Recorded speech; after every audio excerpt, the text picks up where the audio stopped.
Okay, show me how. Okay, I'm going to show you up. I'm going to pick up on that bathroom floor in the other video, and you can see the joint here. Okay, let me address this a little bit. These edges.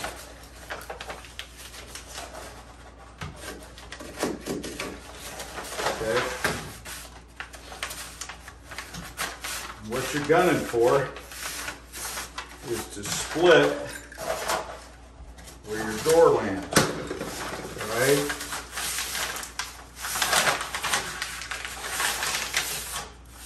And your door is going to land here. This may be a tad more, but I could take it off. This side's good. So your tile and your wood floor are going to split on where the door closes, which is on this jamb right here. Okay. Yeah, you can see that. So that's where you want your floor always to land, unless you have some other issues going on. I laid this perpendicular to the bathroom for strength. Nah, not really. Just for dimensionally, it worked out better, easier to lay. So you see, I put the paper down.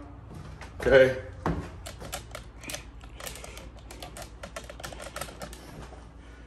You can see I put the paper down, threw a couple staples in it, and you put your little cross here, and which I did on the other paper.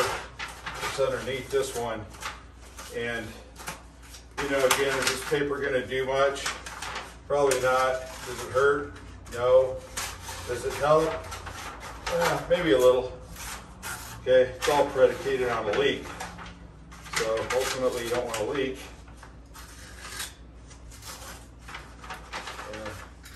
I think it's better to have your Hardi-Backer a little bit tighter. But there you go. Kind of tuck that in there like that, huh? Okay. Get that in there, get it underneath your nice little donut, your waxy, dirty, filthy donut. And then, you know, drive some screws down, fasten it. Hardi-Backer screws are usually a square head or star. They're thicker than regular screws. They're coated. Tape. To always tape the joints like I showed in the other video. I'll show you that. So I'm just going to throw a couple in here real quick to tighten this down. So it doesn't move on me. This tip I think is the wrong one. I might have to get a bigger tip. But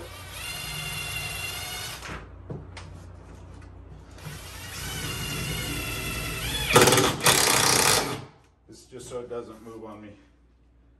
All right, and that's it.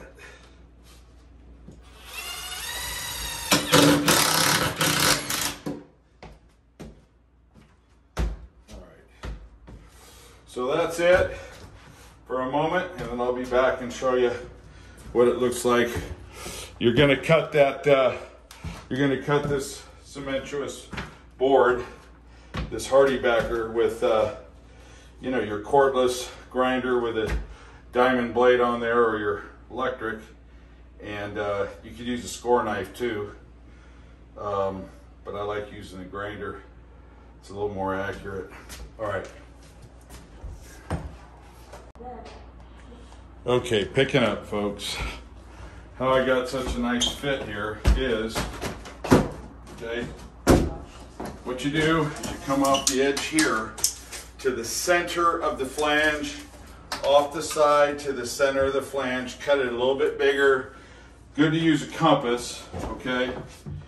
Or, you know, just use a can or something that's gonna fit a 7-inch diameter, and then cut it a little bit big. Whenever you're doing Hardi-Backer, get back, make sure you can see what's going on. Whenever you're doing Hardi-Backer or drywall, you always want to cut them short. Because if you try to go for a tight fit, you're going to bend the edges and they're going to break. You're going to ultimately break them probably me being a finish guy, kitchens, high dollar kitchens, I'm always trying to make things real tight. So I always consciously have to remind myself to leave a little bit of a gap. So anyways, you can see it's a real nice fit. You can put some mesh around here, so then when you thin set, it'll lock in a little bit better. And then so this is my last piece right here, which is groovy. 10 1/8. Oh, 10 1/8, 10 1/16. Which isn't half bad because I kind of guesstimated that. I should have squared it off, but I didn't.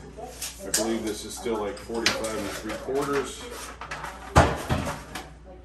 Yep. So, you know, 45.5 by 10 should suffice. I've got a little bit of a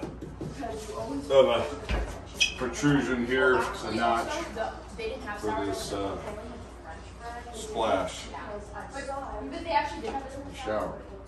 Okay, so that's what it's looking like, and then you want to take these joints. I'm using this stuff. It's supposed to be like some mold-proof thing. It's kind of silly. If you get that much water on it, you've got problems. You'd have to take 9 million people to stand out here wet to penetrate your tile or stone. Okay, so that's it. All right, and hang tight. Okay, so picking up where we left off, this is what it looks like. You can see it's all fastened off, and I've thin setted all the joints, taped them, did underneath the flange, which looks like it almost might be too high, but I don't think so. It better not be. And that's it. Okay, so that's what you're up against. You know, when you're tiling a bathroom floor, as far as the prep work. Okay, and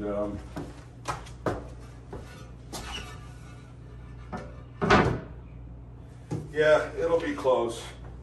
It'll be okay, but the flange is probably sitting a tad high. I may be able to drop it down a tad, I don't know, but it won't be too bad. And that's what you're looking at, folks. Not sure which way I'm going to do it.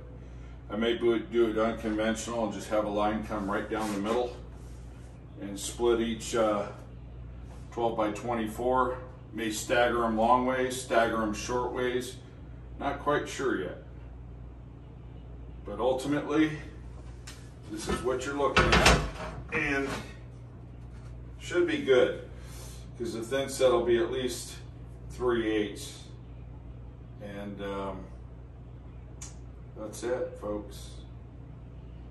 It's gonna be nice. All right, thank you for staying with me. Okay, please comment, subscribe, follow, whatever you need to do. I hope I'm helping you out. Thanks.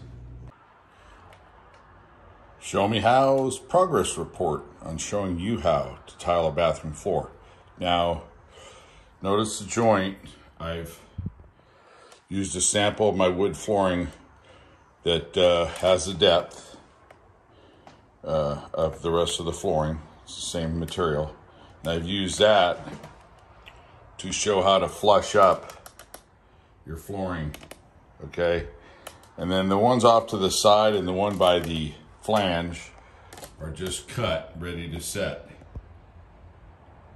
Okay, and that flange and all this tile is being cut, as I told you, with a grinder and a ribbed blade, which is not as good. It won't get you as fine as cut as an ribbed blade.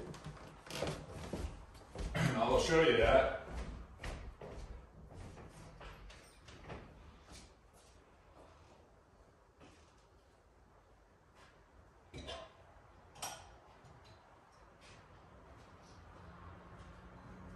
These tend to be a little bit, these tend here to be a little bit rougher, stronger, okay, but not as clean as a cut.